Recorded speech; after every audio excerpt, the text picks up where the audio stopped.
श्रियकान्ताय कल्याणनिधये निधयेतिनाम् श्रीवेङ्कटनिवासाय श्रीनिवासाय मङ्गलम्।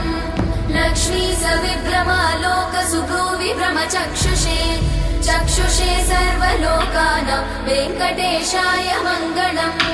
श्रीवेङ्कटाद्रिशृङ्गाग्रमङ्गलाभरणाग्रये मङ्गलानां निवासाय श्रीनिवासाय मङ्गलम्। सर्वावयव सौन्दर्य सम्पदा सर्वचेतसां सदा सम्मोहनायास्तु वेङ्कटेशाय मङ्गलम्।